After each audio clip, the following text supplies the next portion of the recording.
7 मे रोजी भारताच्या एअर स्ट्राईकमध्ये पाकचे 5 टॉपचे दहशतवादी ठार. लष्कर ए तोयबा आणि जैशच्या ठार झालेल्या दहशतवाद्यांची नावं समोर. कुख्यात दहशतवाद्यांचा खात्मा करण्यात भारताला मोठं यश.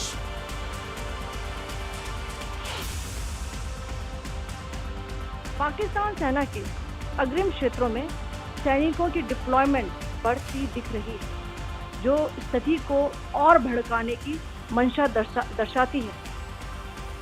पाकिस्तानला जोरदार प्रत्युत्तर देण्यासाठी भारतीय सैन्य सज्ज. सोफिया कुरेशींचा पाकला थेट इशारा.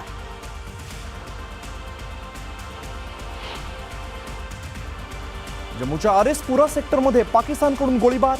7व्या बटालियनचे 8 बीएसएफ जवान जखमी. 2 जवानांची प्रकृती गंभीर.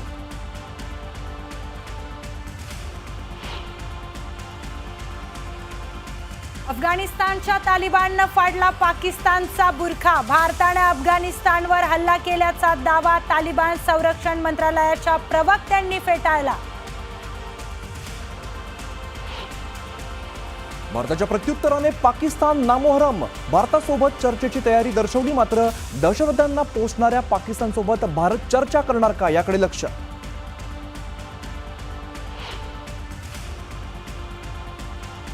पाकिस्तानच्या सरगोदा एअरबेसवर भारताकडून हवाई हल्ला. हल्ल्यात एअरबेसचं मोठं नुकसान.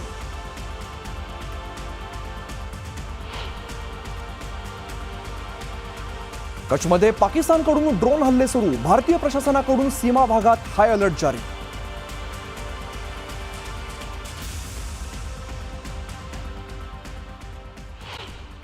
भारत पाकिस्तान दरम्यान तणावाची परिस्थिती आणखीनच बिकट होत चालली आहे. पण त्या दरम्यानच पाकिस्तान सामान्य नागरिकांना लक्ष्य करतंय. आत्ताच आपण पाहिलं सुवर्णा, गावकऱ्यांवर, निष्पाप नागरिकांवर हे पाकिस्तान हल्ले चढवतंय. आणि या घडीला एक मोठी बातमी येते आहे. अफगाणिस्तानच्या तालिबान सरकारनं अफगाणिस्तानच्या भूभागावर भारताच्या क्षेपणास्त्र हल्ल्याच्या पाकिस्तानच्या दाव्याला नकार दिलेला आहे. भारताच्या अफगाणिस्तानच्या भूभागावर क्षेपणास्त्र हल्ला झाल्याबद्दल पाकिस्ताननं दावा केलेला होता. आम्ही जोरदारपणे तो नाकारलाय, असं दाव्यामध्ये तथ्य नाही असं तिकडनं सांगण्यात आलेलं आहे. म्हणजे अफगाणिस्तानकडून हे सांगण्यात आलंय की भारतानं अफगाणिस्तानवर जो हल्ला केला असा दावा जे पाकिस्तान करतंय त्यात काही तथ्य नाहीये. त्याचबरोबर सुवर्णा, इनायतुल्ला खवारिझमी अफगाणिस्तानच्या संरक्षण मंत्रालयाचे हे प्रवक्ते आहेत आणि त्यांनी जोरदारपणे हा दावा नाकारलाय. त्यांनी सांगितलंय की या दाव्यांमध्ये कुठलंही तथ्य नाहीये. पाकिस्तानचा दावा आम्ही नाकारतोय. अफगाणिस्तानचे जे प्रवक्ते आहेत त्यांनी प्रतिक्रिया दिली आणि त्यांनी अधिकृत प्रतिक्रिया देताना असं म्हटलं की पाकिस्तान जो दावा करत आहे की अफगाणिस्तानवर भारतानं हल्ला केला तो दावा पूर्णपणे खोटा आहे. तालिबान संरक्षण मंत्रालयाच्या प्रवक्त्यांनी ही माहिती दिलेली आहे. आमचे प्रतिनिधी प्रशांत लीला रामदास यांच्याशी बोलूया. प्रशांत, काय अधिक माहिती अफगाणिस्तानचे जे प्रवक्ते त्यांनी जी स्पष्टता केलेली आहे त्याच्याविषयी. महत्वाचं म्हणजे अफगाणिस्तानचे जे प्रवक्ते आहेत त्यांनी या संदर्भात जे आहे तिथली इनायतुल्ला खवारिझमी हे अफगाणिस्तानच्या संरक्षण मंत्रालयाचे प्रवक्ते आहे. त्यांनी जी माहिती दिली आहे, अफगाणिस्तानच्या तालिबान सरकारने अफगाणिस्तानच्या भूभागावर भारताच्या क्षेपणास्त्र हल्ल्याचा पाकिस्तानचा जो दावा होता तो त्याला नकार दिला. त्यांनी म्हटलं आहे की भारताच्या अफगाणिस्तानच्या भूभागावर कुठल्याही प्रकारचा हल्ला भारताने केला असं नाही आहे. पाकिस्तान जो दावा करतोय तो दावा आम्ही नाकारतोय. या दाव्यामध्ये कुठलंही तथ्य नाही आहे. पाकिस्तान हा खोटारडा आहे, पुन्हा या निमित्ताने स्पष्ट झालेलं आहे. महत्वाचं म्हणजे आजूबाजूच्या राष्ट्रांची मदत घेऊन पाकिस्तान कसे खोटे दावे करताय याचं हे मूर्तिमंत उदाहरण आहे. त्याचमुळे तालिबान सरकारने, अफगाणिस्तानच्या सरकारने हा दावा नाकारला आहे की भारताने अफगाणिस्तानच्या भूभागावरून पाकिस्तानवरती हल्ला केला. त्यामुळे जे अफगाणिस्तानचे संरक्षण मंत्रालयाचे प्रवक्ते आहे यांचा दावा पुढे आल्यामुळे पाकिस्तानचा पुन्हा खोटाडेपणा पुढे आलेला आहे. प्रशांत, नक्कीच तू असा सोबत राहा. तुझ्याकडनं अजून एका बातमी संदर्भात माहिती घ्यायची आहे. अजून एक मोठी बातमी येते. एक मोठी बातमी समोर येते. गुजरातच्या कच्छमध्ये हाय अलर्ट जारी करण्यात आलाय. संपूर्ण ब्लॅकआउट मध्ये नागरिकांना सहकार्य करण्याचं आवाहन सरकारने केलंय. गरज नसल्यास घराबाहेर न पडण्याचं देखील आवाहन करण्यात आलंय. पाकिस्तानचे कच्छमध्ये ड्रोन हल्ले सुरू आहेत, त्यामुळे कच्छमधल्या नागरिकांना ब्लॅकआउट करून घरातच राहा, बाहेर पडू नका असं सांगण्यात आलेलं आहे. या संदर्भातील अधिक माहिती घेऊयात. आपले प्रतिनिधी प्रशांत लीला रामदास आपल्यासोबत थेट दिल्लीतून जोडले गेलेले आहेत. प्रशांत, गुजरातच्या कच्छमध्ये हाय अलर्ट जारी करण्यात आलाय आणि पाकिस्तान कच्छमध्ये ड्रोन हल्ले सुरू झालेत पाकिस्तानचे, काय माहिती आहे? बरोबर आहे. सध्याची परिस्थिती पाहता प्रशासनाने संपूर्ण कच्छ जिल्ह्यामध्ये हाय अलर्ट जारी केलेला आहे. संपूर्ण ब्लॅकआउटमध्ये नागरिकांनी सहकार्य करावं अशा प्रकारचं जिल्हा प्रशासनाकडून आवाहन करण्यात आलेलं आहे. जिल्हा प्रशासनाकडून हे स्पष्ट करण्यात आलं आहे की अनावश्यकपणे घराबाहेर पडू नये आणि सोबतच पाकिस्तानमधून कच्छमध्ये ड्रोन हल्ले होत आहेत त्याच्या पार्श्वभूमीवरती हा जिल्हा प्रशासनाने निर्णय घेतला. याचा अर्थ असा होतो की पाकिस्तानला लागून असलेल्या कच्छ सीमा भागामध्ये ज्यामध्ये पाकिस्तान ड्रोन हल्ले करून गुजरात आणि या भागामध्ये एक प्रकारे भारतीय लष्कराला सामर्थ्याला आव्हान देत आहे. पण भारतीय लष्कर निश्चितपणे हे आव्हान पेलन आणि पाकिस्तानचे सर्व ड्रोन हल्ले निष्प्रभ ठरवत आहे. कारण की ज्या पद्धतीनं भारताकडील सुरक्षा यंत्रणा आहे त्यापुढे कुठलाही पर्याय पाकिस्तानकडे उरत नाही. त्यामुळे पाकिस्तानला निश्चितपणे नाक घासावेच लागत आहे. नक्की, धन्यवाद प्रशांत माहिती दिल्याबद्दल. पाकिस्तान बिथरलेला आहे. वर जम्मू काश्मीर, त्याच्या खालोखाल पंजाब, त्याच्या खालोखाल गुजरात आणि त्याच्या खालोखाल राजस्थानला सीमा भागामध्ये लक्ष केलं जात आहे. त्यामुळे खबरदारीचा उपाय म्हणून कच्छमध्ये हाय अलर्ट जारी करण्यात आलाय.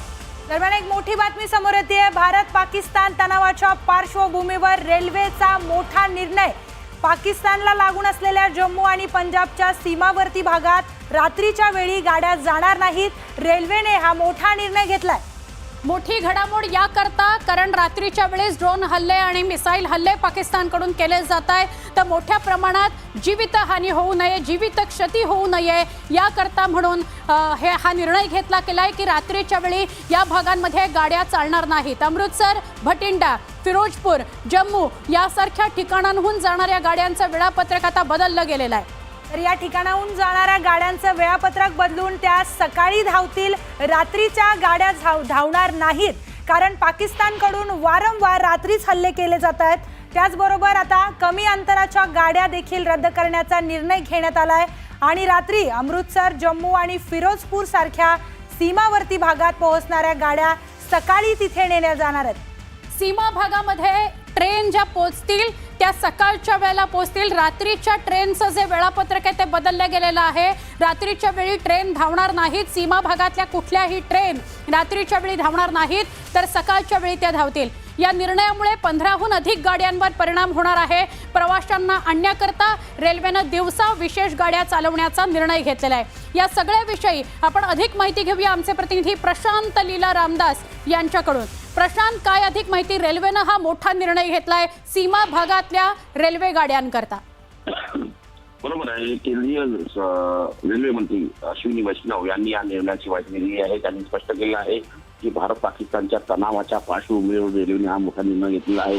खास करून पाकिस्तानला लागून असलेली जी राज्य आहे, ज्या खास करून जम्मू आणि पंजाबच्या सीमावर्ती भागामध्ये रात्रीच्या वेळी गाड्या जाणार नाही. त्यामध्ये जर बघितलं तर अमृतसर, भटिंडा, फिरोजपूर, जम्मू यासारख्या ठिकाणाहून साधारणतः 15 गाड्यांचे वेळापत्रक बदलण्यात आलेले आहे.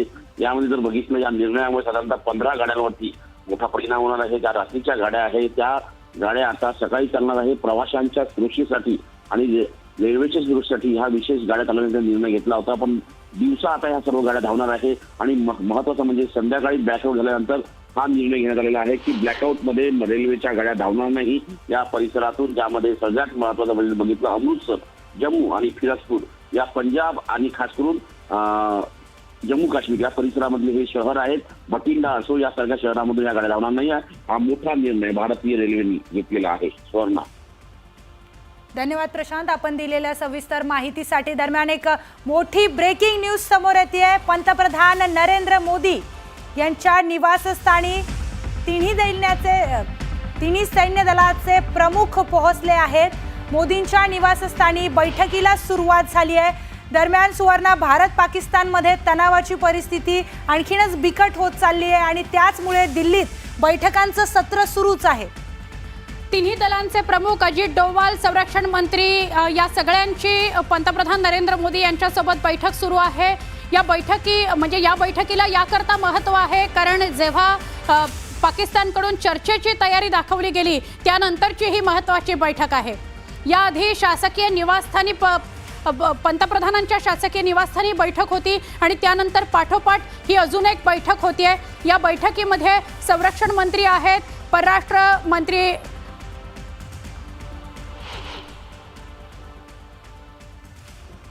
wants to divide India on the lines of religion.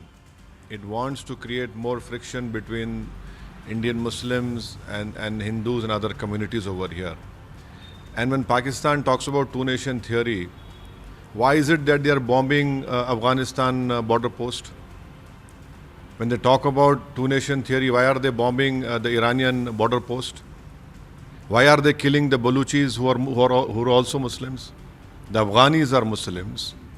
The Iranians are Muslims, and the Baluchis are their own nationals who are Muslims. So it is the deep state of Pakistan which only uses Islam as a facade to cover up all their illegal activities, to cover up their promotion of terrorism. And this is what they have been doing it from last 75 years against India. Osama bin Laden was found in Pakistan. Why is the Western support not realize the true faces of Pakistan and continuing clear funds from the IMF? Osama bin Laden was found taking shelter in a military area, and he was given covert support. एक महत्त्वाची बातमी आपण बघणार आहोत. भाजपच्या खासदारांची एक महत्त्वाची बैठक सुरू झालेली आहे. भाजपच्या सगळ्या खासदारांची संध्याकाळी ही बैठक होणार आहे. अजून सुरू नाही झाली आहे. संध्याकाळी ही बैठक आहे. JP नड्डा यांच्या उपस्थितीत सगळ्या खासदारांची बैठक होणार आहे. याचबरोबर भारत पाकिस्तान तणावाच्या पार्श्वभूमीवर या बैठकीत चर्चा देखील होणार असल्याचं कळतंय. या संदर्भात अधिक माहिती घेऊयात. आपले प्रतिनिधी प्रशांत लीला रामदास आपल्यासोबत थेट दिल्लीतून जोडले गेलेले आहेत. प्रशांत, भाजप खासदारांची महत्त्वाची बैठक संध्याकाळी होणार असल्याची माहिती समोर येते. काय या संदर्भात अधिकचे अपडेट्स आहेत? भारत पाकिस्तानमध्ये निर्माण झालेल्या तणावाच्या मुद्द्यावरती भारतीय जनता पक्षाच्या वतीने एक अत्यंत महत्त्वाचा निर्णय घेण्यात आलेला आहे. देशाच्या सध्याच्या सुरक्षा स्थितीच्या पार्श्वभूमीवर भाजप अध्यक्ष JP नड्डा आज सायंकाळी 5 वाजता भाजप खासदारांसोबत एक व्हर्च्युअल बैठक घेणार आहे. सूत्रांनी दिलेल्या माहितीनुसार जर बघितलं, बैठकीत पक्षाची अधिकृत भूमिका, सामूहिक संदेश आणि संसद आणि सार्वजनिक चर्चेच्या रणनीतीवर यावर चर्चा होणार आहे. सोबतच सर्व खासदारांना उपस्थित राहण्याचे निर्देश देणार आहे. पक्षाला एक संघ ठेवण्याची आणि एक वाक्यता असावी यासाठी ही बैठक अत्यंत महत्त्वाची बोलवण्यात आली आहे. सायंकाळी 5 वाजता भाजप अध्यक्ष JP नड्डा यांच्या अध्यक्षतेखाली ही व्हर्च्युअल बैठक होणार आहे. बहुतांश खासदार, राज्यसभा आणि लोकसभा दोन्ही सभागृहाचे खासदार या बैठकीला उपस्थित राहणार. त्यामुळे या बैठकीला महत्त्व असलेलं आहे.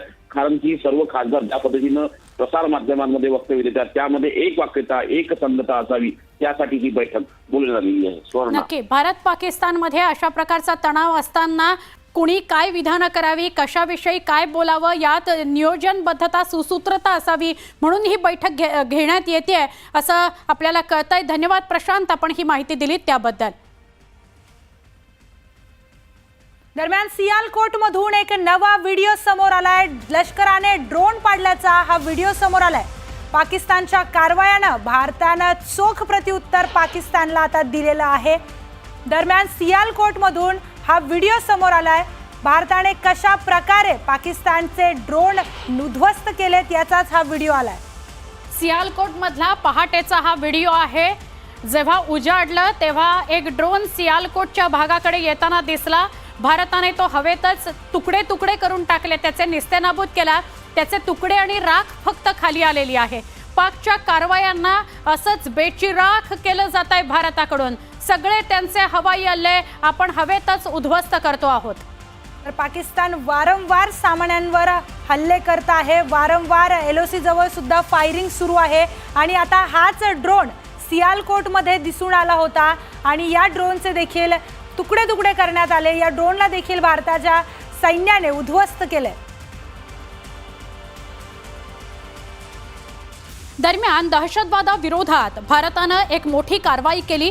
7 मेला ही कारवाई झाली. 9 ठिकाणी एअर स्ट्राईक करण्यात आलं. त्यातली काही ठिकाणं ही POK मधली होती आणि काही ठिकाणं ही पाक मधली होती. ती कारवाई करत असताना 5 मोठे दहशतवादी, टॉपचे दहशतवादी आपण ठार केले. तर ते दहशतवादी नेमके कोणते होते? लष्कर-ए-तोयबाचा दहशतवादी मुदस्सीर खडियान खास हा मोठा दहशतवादी या 7 तारखेला झालेल्या कारवाईत ठार झालाय. त्याचबरोबर जैश-ए-मोहम्मदचा दहशतवादी हाफिज मोहम्मद जमील हा सुद्धा ठार झालाय. जैश ए मोहम्मदचा आणखी एक मोठा दहशतवादी मोहम्मद युसुफ अझहर हा देखील या 7 मेला झालेल्या ऑपरेशन सिंदूरमध्ये ठार झालाय. लष्कर ए तय्यबाचा दहशतवादी खालिद आणि जैश ए मोहम्मदचा दहशतवादी मोहम्मद हसन हे देखील ठार झालेले आहेत. हे 5 मोठे दहशतवादी जे दहशतवाद्यांना घडवत होते, त्यांना ट्रेनिंग देत होते, कशा कारवाया करायचा याचं नियोजन ते करत होते. या जैश ए मोहम्मदच्या संघटनांमधल्या किती जणांचा खात्मा झालाय त्याची आता एक लिस्ट आपल्या समोर आलेली आहे. दरम्यान किती दहशतवाद्यांचा खात्मा झालाय 7 मेला केलेल्या ऑपरेशन सिंदूरमध्ये आपण पाहिलं. पण पाकिस्तानकडून सीमा भागात आता सैन्य बल वाढवलं असल्याची बातमी समोर येते. सुवर्ण, पाकिस्तानकडून सध्याच्या स्थितीला भडकवण्याचा प्रयत्न केला जातोय. पाकिस्तानचा जो सीमा भाग आहे त्या भागामध्ये खूप मोठ्या प्रमाणात सैन्य वाढवलं गेलंय. एका बाजूला चर्चेची तयारी आहे असं सांगायचं आणि दुसरीकडे सीमा भागामध्ये खूप मोठ्या प्रमाणात सैन्य सज्ज ठेवायचं. पाकिस्तानला जोरदार प्रत्युत्तर देण्यासाठी आता भारतीय सैन्य देखील सज्ज झालेला आहे. इंडियन आर्मी देखील आता पाकिस्तानला चोख प्रत्युत्तर देण्यासाठी तयार असल्याचं सोफिया कुरेशी यांनी पत्रकार परिषदेत सांगितलंय. भारतीय सेना ने प्रभावी व तुलनात्मक प्रत्युत्तर देते हुए पाक सेना को काफी क्षति पहुंचाई. पाकिस्तान सेना के अग्रिम क्षेत्रों में सैनिकों की डिप्लॉयमेंट बढ़ती दिख रही है, जो स्थिति को और भड़काने की मंशा दर्शाती है. भारतीय सशस्त्र बल पूर्ण परिचालन तत्परता की स्थिति में है. अभी तक सभी शत्रुतापूर्ण कार्रवाइयों का प्रभावी ढंग से सामना कर उपयुक्त जवाब दिया गया है. पाकिस्तानने केलेल्या हल्ल्यांना भारतानं चोख उत्तर दिलेलं आहे. भारताच्या नियंत्रण रेषेवर तसंच अनेक एअरबेसवर पाकिस्तानकडून हल्ला झाला, ड्रोननं हल्ला करण्यात आला, एअरबेस स्टेशन सोडवण्याचा प्रयत्न झाला, पण पाकिस्तानच्या हाती काहीही लागलेलं नाही. भारतीय सैन्याने त्यांना चोख उत्तर दिलंय. तर भारतीय लष्कर आणि परराष्ट्र मंत्रालयाकडून संयुक्त पत्रकार परिषद या संदर्भात घेण्यात आली आणि यावेळी पाकिस्तानने भारत आणि पाकमध्ये सुरू असलेल्या तणावासंदर्भात संपूर्ण माहिती अधिकाऱ्यांकडून या पत्रकार परिषदेत देण्यात आली आहे. पंजाबच्या एअरबेसवर मिसाईल हल्ला करण्यात आला. श्रीनगर अवंतीपुरा भागातील सैन्य तळांनाही पाकिस्तानने लक्ष्य केलंय. पण भारतीय सैन्यानं त्यांना चोख उत्तर दिल्याची माहिती पत्रकार परिषदेमध्ये देण्यात आली. भारताचं कुठलंही नुकसान झालेलं नाही हे स्पष्ट करण्यात आलं. भारतीय सैन्यानं पाकड्यांना सगळ्या हल्ल्यांना थेट जसंच्या तसं उत्तर दिलंय हेही सांगण्यात आलं. त्यामुळेच पाकड्यांच्या हल्ल्याचा कुठलाही परिणाम भारतावर झालेला नाही. दरम्यान भारतानेही पाकच्या 6 एअरबेसवर जोरदार हल्ले केलेत. यात पाकचे 6 एअरबेस नष्ट करण्यात आले आणि या एअरबेस नष्ट करण्यामध्ये भारताला यश मिळालंय. सीमेवर पाकिस्तानकडून सैन्याची जुळवाजुळव करणं सुरू असल्याची माहिती सुद्धा मिळते आहे. तर पाकिस्तान ने लाहौर से उड़ान भरने वाले नागरिक विमानों की आड़ लेकर अंतर्राष्ट्रीय हवाई मार्गों का दुरुपयोग किया ताकि वे अपनी गतिविधियां छिपा सके. ऐसी चालों ने भारतीय वायु प्रतिरक्षा तंत्र को नागरिक सुरक्षा सुनिश्चित करते हुए अत्यधिक संयम के साथ कार्य करने के लिए विवश किया. पाकिस्तान द्वारा सैन्य ठिकानों को जानबूझकर निशाना बनाने के पश्चात भारतीय सशस्त्र बलों ने त्वरित व सुनियोजित जवाबी हमले किए. Technical installation, command end control centres, radar site और हथियार भंडार को चुनकर निशाना बनाया गया. रफीकी, मुरीद, चकलाला, रहमियार खान, सुकूर और चुनिया स्थित पाक सैन्य ठिकानों पर एयर लॉन्च सटीक हथियारों व लड़ाकू जेट से प्रहार किए गए.